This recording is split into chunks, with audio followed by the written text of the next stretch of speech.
Oh boy, it's been an interesting week for VRChat, huh?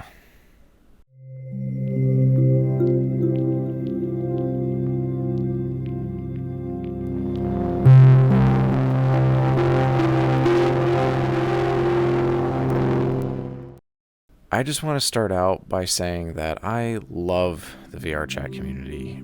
I've had some amazing times just hanging out here.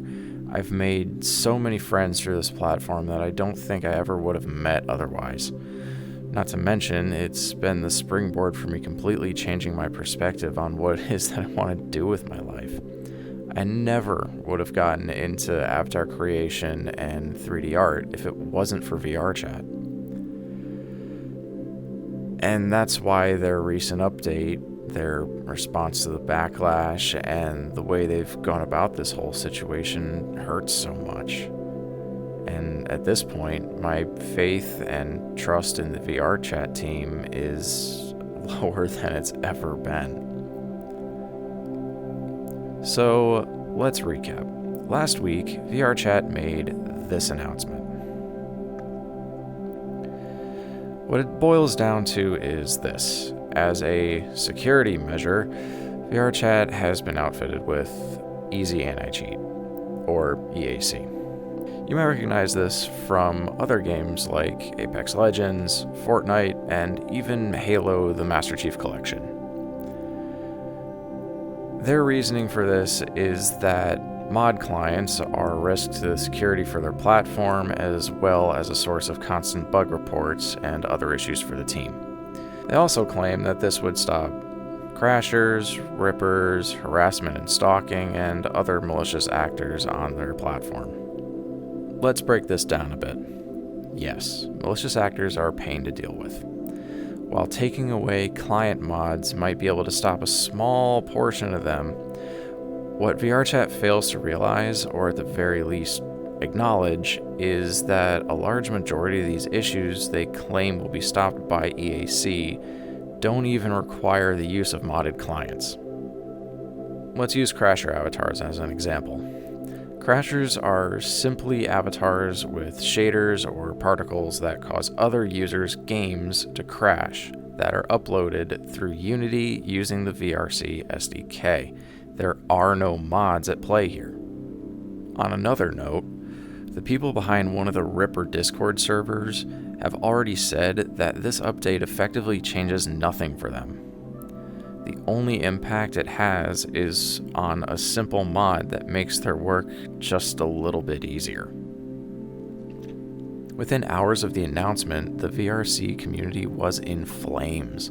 VRChat's Steam reviews went from mostly positive to overwhelmingly negative in just 24 hours. Members of the VRChat dev team were being doxxed and harassed, and in general, everything was in chaos. But hey, the silver lining is the meme farms produced such a bountiful harvest this year. The EAC update was already on a beta build of the game and was to be brought into the live build the next day. So, what happened next? Well, even after all the backlash and concern from the community, the update went out. Honestly, this wasn't much of a surprise at this point. I'm sure there was a contract with EAC that included significant penalties for breaching the terms of their agreement. At this point, every user was forced to uninstall their client mods and sometimes even the full game and reinstall it if they wanted the new secure VRChat to even load. And what were we greeted with? Lower frame rates, an overwhelming lack of quality of life features, a looming fear of more frequent crashes, and an overall lesser experience. So, how did VRChat respond to our collective cries? Enter the next blog post. 3 days later, a much shorter update was posted. In essence, it basically says that they were going to rework their roadmap to prioritize some quality of life features, namely horizon adjust, visual adjustments, custom mic sensitivity, the movable menu, and the personal mirrors. They go on to say that these are not all the changes and features in this new term roadmap. They've since added a beta build that has a select few of the features they've mentioned. It's nice to see some of the stuff we've been using for years implemented natively, even in just a minimalist sense. At least it's something for now. With all that in mind, when the initial announcement went out, my first reaction was to question why EAC was being pushed before adding the features that well-meaning users have been requesting for literally years that have only been available through mods. And if they had been preparing for the backlash for months like they claim,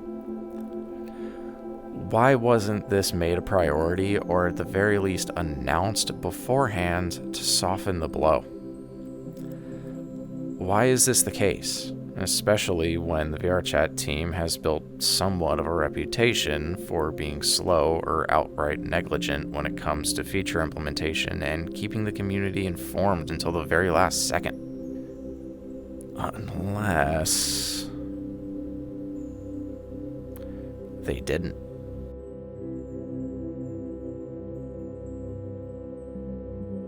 Personally, I find it hard to believe that anything was truly in the works before the backlash began, especially considering that the features they put into the beta are very simplistic overall.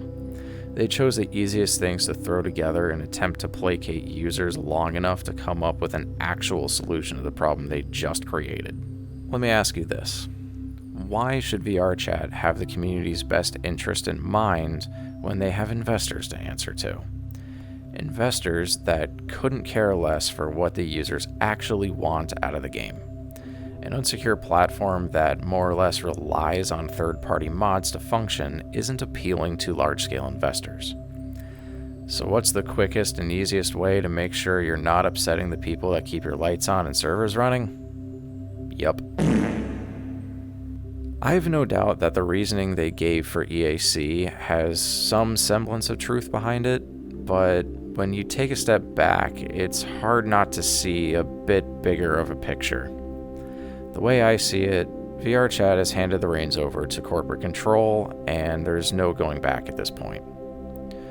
VRChat has officially gone the way of Rec Room and Horizon Worlds. Games so sterile and uninteresting that I guarantee most of you forgot they exist at all. Maybe I'm wrong about everything, and believe me, I wanna be. However, this is what happens when you start to be known for a general lack of communication and involvement with your vast and ever-growing community. They lose faith in you. All things considered, do I think VRC is dead? Hell no. It's still gonna grow and hopefully improve. However, they've opened the door for other VR social platforms to expand. Games like Chill Out VR and Neos VR have been around for quite a while now with relatively small but passionate user bases. This past week has given them the spotlight they rightfully deserve and have needed for so long.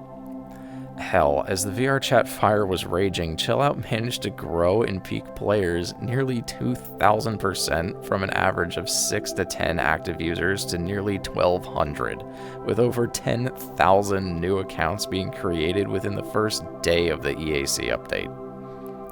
Not only that, but the overall feel of the game is everything I could have wanted from VRChat and more, as well as keeping their now ever-growing community regularly updated of what's going on. If you want to know more about Chill Out VR and what it has to offer, I have something of a feature showcase video down in the description. I encourage you to check it out. All that being said, I won't be completely abandoning VRChat. It's really hard to quit entirely when I've made so many friends and countless memories here.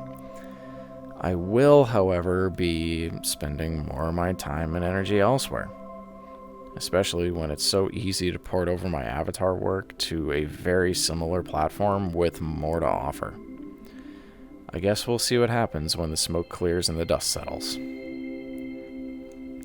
As always, thank you so much for watching. It really does mean a lot.